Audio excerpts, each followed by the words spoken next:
ಎಲ್ರಿಗೂ ನಮಸ್ಕಾರ. ನಾನು ನಿಮ್ಮ BN ರಾಜು, ಮಾನವ ಹಕ್ಕುಗಳ ಹೋರಾಟ ಸಮಿತಿ ಭದ್ರಾವತಿ. ನಿನ್ನೆ ನಾನೊಂದು ವಿಡಿಯೋ ಬಿಟ್ಟಿದ್ದೆ. ಭದ್ರಾವತಿಯ ಕನಕಮಂಟಪ ಮೈದಾನದಲ್ಲಿ ವಿವಿಧ ಪೆನ್ಷನ್ಗಳು ನಿಂತಿರೋದಕ್ಕೆ ಭದ್ರಾವತಿಯ ಶಾಸಕರಾದ BK ಸಂಗಮೇಶ್ವರ್ ಅವರು ಮತ್ತು ತಹಸೀಲ್ದಾರರು ಉಳಿದ ಅಧಿಕಾರಿಗಳು ಪೆನ್ಷನ್ ನಿಂತಂಥ ಎಲ್ಲ ಫಲಾನುಭವಿಗಳನ್ನ ಕನಕಮಂಟಪಕ್ಕೆ ಆಹ್ವಾನ ಮಾಡಿದರು. ಈಗಾಗಲೇ ಬೆಳಗ್ಗೆಯಿಂದ ಸಾವಿರಾರು ಜನ ಅತ್ಯಂತ ಕಡುಬಡವರು ಸಹ ಈ ಕಾರ್ಯಕ್ರಮಕ್ಕೆ ಬಂದಿದ್ದರು. ಈ ಕಾರ್ಯಕ್ರಮ ನಿಜವಾಗ್ಲೂ ಅದ್ಭುತವಾದಂಥ ಕಾರ್ಯಕ್ರಮ, ಬಡವರ ಕಾರ್ಯಕ್ರಮ. ಅದಕ್ಕಾಗಿ ನಾನು ಮತ್ತೊಮ್ಮೆ ಮಾನ್ಯ ಶಾಸಕರಿಗೆ ಧನ್ಯವಾದಗಳನ್ನ ಅರ್ಪಿಸ್ತೇನೆ. ಶಾಸಕರಿಗೆ, ತಹಸೀಲ್ದಾರ್ಗೆ, ಸಂಬಂಧಿಸಿದ ಎಲ್ಲ ಅಧಿಕಾರಿಗಳಿಗೂ ಕೂಡ, ಪೊಲೀಸರಿಗೂ ಕೂಡ ನಾನು ಧನ್ಯವಾದಗಳನ್ನ ಅರ್ಪಿಸ್ತೇನೆ. ಆದರೆ ಮಳೆಯ ಅಭಾವದಿಂದ ಭಾಳ ಸ್ವಲ್ಪ ಅಸ್ತವ್ಯಸ್ತ ಆಗಿದೆ. ಆದರೆ ಕಾರ್ಯಕ್ರಮ ಸ್ವಲ್ಪ, ನಾನು ಮೊದಲೇ ಹೇಳಿದ್ದೆ, ನೇರವಾಗಿ ವಿಚಾರಕ್ಕೆ ಬನ್ನಿ, ಭಾಷಣಗಳನ್ನ ಸ್ವಲ್ಪ ಕಡಿಮೆ ಮಾಡಿ ಅಂತ. ಆದರೂ ಕೆಲವರು ವೇದಿಕೆಯಲ್ಲಿ ಮಾತನಾಡೋದು ಸ್ವಲ್ಪ ತುಂಬ ಕಡುಬಡವರು, ವಯಸ್ಸಾದವ್ರಿಗೆ, ಅಂಗವಿಕಲರಿಗೆ ನಿಂತ್ಕೊಳ್ಳೋಕ್ಕೂ ಕೂಡ ಕಷ್ಟ ಆಗಿತ್ತು. ಊಟದ ವ್ಯವಸ್ಥೆ ಕೂಡ ಮಾಡಿದ್ದಾರೆ ಮತ್ತು ಮಳೆಯ ವಾತಾವರಣದಿಂದ ಕಾರ್ಯಕ್ರಮ ಸ್ವಲ್ಪ ಅಸ್ತವ್ಯಸ್ತವಾದರೂ ಕೂಡ ವಿಚಾರವನ್ನು ಜನರು ತಿಳಿಸಿದ್ದಾರೆ. ಇದರಲ್ಲಿ ನಾನು ಭಾಳ ಮುಖ್ಯವಾಗಿ ಮಾತನಾಡಬೇಕಾದ ವಿಚಾರ ಏನು ಅಂದರೆ, ಇದಕ್ಕೆ ಸಂಬಂಧಪಟ್ಟಂಥ ಅಧಿಕಾರಿಯಾದ ಮಾನ್ಯ ತಹಸೀಲ್ದಾರ್ ಪ್ರದೀಪ್ ರವರು ಇನ್ನೂ 4 ತಿಂಗಳು ಬೇಕು ಇದನ್ನೆಲ್ಲ ಸರಿಪಡಿಸೋಕ್ಕೆ ಅಂದಿರೋ ಮಾತು ನನಗೆ ಯಾಕೋ ಒಂದು ರೀತಿ ಆಶ್ಚರ್ಯ ಆಗ್ತಾಯಿದೆ. ಮಾನ್ಯ ಶಾಸಕರು ಸಹ ಅಲ್ಲೇ ಇದ್ದರು, ಎಲ್ಲ ಅಧಿಕಾರಿಗಳು ಸಹ ಅಲ್ಲೇ ಇದ್ದೀರಿ. 4 ತಿಂಗಳು ಈ ವ್ಯವಸ್ಥೆನ ಸರಿಪಡಿಸಲಿಕ್ಕೆ ಯಾಕೆ ಬೇಕು? ಮಾನ್ಯ ಶಾಸಕರು ಕಾಂಗ್ರೆಸ್ ಪಕ್ಷದ ಸದಸ್ಯರು, ರಾಜ್ಯದಲ್ಲಿ 136 ಜನ ಕಾಂಗ್ರೆಸ್ ಪಕ್ಷದ ಶಾಸಕರಿದ್ದೀರಿ. ತಕ್ಷಣ ವಿಧಾನಸಭಾ ಅಧಿವೇಶನ ಕರೆದು ಶಾಸಕರು, ಎಲ್ಲ ರಾಜ್ಯದ ಎಲ್ಲ ಶಾಸಕರು ಕೂಡ ಎಲ್ಲ ಕ್ಷೇತ್ರದಲ್ಲಿರ್ತಕ್ಕಂಥ ಬಡವರ ಪರವಾಗಿ ಅಧಿವೇಶನ ಕರೆದು ತಕ್ಷಣ 40,000 ಇರ್ತಕ್ಕಂಥ ಪೆನ್ಷನ್ ಇರ್ಬೋದು, 50 ಇರ್ಬೋದು, 60 ಇರ್ಬೋದು, ಈ ಆದಾಯ ಮಿತಿಯನ್ನು ಈಗಾಗಲೇ ಅನೇಕ ವರ್ಷಗಳಿಂದ 32,000ವನ್ನು ನಿಗದಿ ಮಾಡಿದಂಥ ಸರ್ಕಾರ ಅದನ್ನು ಸ್ವಲ್ಪ ಹೆಚ್ಚಿಸಿದ್ರೆ, 40-50 ಹೆಚ್ಚಿಸಿದ್ರೆ ಸಾವಿರಾರು ಜನ ಉಳ್ಕೊಳ್ತಾರೆ.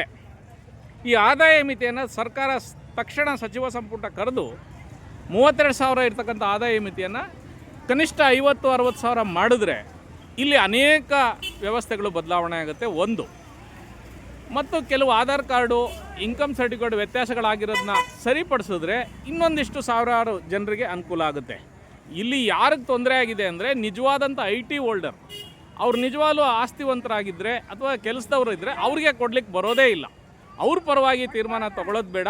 ಇಲ್ಲಿ ಕಡುಬಡವರು 23 ಲಕ್ಷ ರಾಜ್ಯದಲ್ಲಿ, ಭದ್ರಾವತಿಯಲ್ಲಿ 13,000 ಅನ್ನೋದಾದರೆ ಇದರಲ್ಲಿ 0.5%, 1/4% ಮಾತ್ರ ಬಡವರು ಇರೋದು.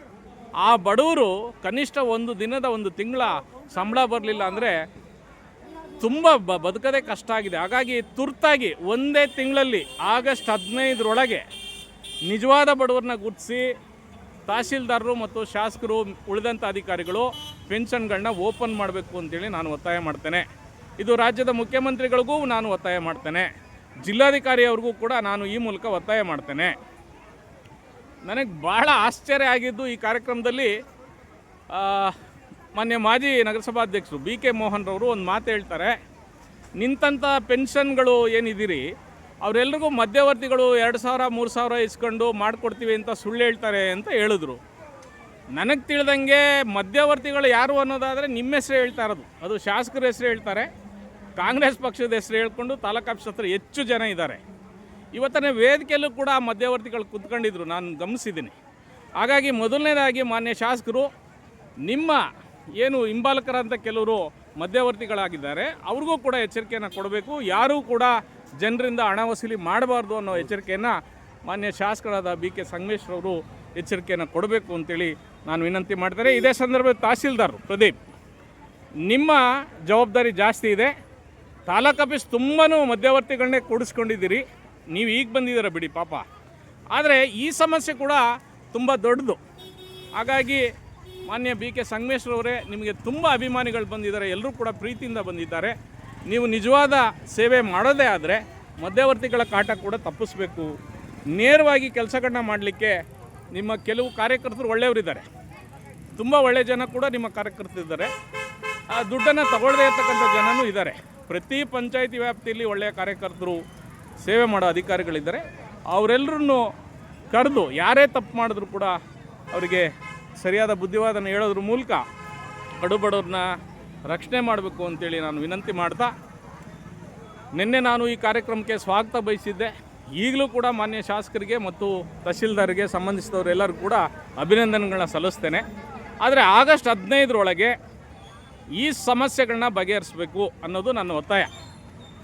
ಮತ್ತು ಮಾನ್ಯ ಶಾಸಕರು ಕೇವಲ ಇಲ್ಲಿ ಮಾಡಿರ್ತಕ್ಕಂಥ ಕಾರ್ಯಕ್ರಮ ಅಲ್ಲ, ನೀವು ನಾಳೆ ವಿಧಾನಸಭೆಯಲ್ಲಿ ಅಧಿವೇಶನದಲ್ಲಿ ತುರ್ತಾಗಿ ನೀವು ಮುಖ್ಯಮಂತ್ರಿಗಳನ್ನ ಭೇಟಿಯಾಗಿ ಈ ಏನು ಕಡುಬಡವರ ವಿಚಾರದಲ್ಲಿ, ಪೆನ್ಷನ್ಗಳ ವಿಚಾರದಲ್ಲಿ ಮಾನ್ಯ DK ಶಿವಕುಮಾರ್ ಅವರ ಮತ್ತು ಸಂಬಂಧಿಸಿದ ಸಚಿವರನ್ನು ಕರ್ಕೊಂಡು ಮನವಿ ಕೊಡಬೇಕು. ತಕ್ಷಣ ಸಚಿವ ಸಂಪುಟ ಕರೆದು ಈ ಸಮಸ್ಯೆನ ಬಗೆಹರಿಸಲಿಕ್ಕೆ ಸಾಧ್ಯ ಇದೆ, ಇದನ್ನು ವಿಳಂಬ ಮಾಡಬಾರ್ದು ಅಂತಕ್ಕಂಥ ಮಾತನ್ನು ಹೇಳ್ತಾ, ಮತ್ತು ನಾವು ರಾಜ್ಯ ಸರ್ಕಾರಕ್ಕೆ ಹಾಗೆಯೇ ಸಂಬಂಧಿಸಿದ ಶಾಸಕರು ಮಂತ್ರಿಗಳಿಗೆ ನಾವು ಎಚ್ಚರಿಕೆಯನ್ನು ಕೊಡ್ತೇವೆ.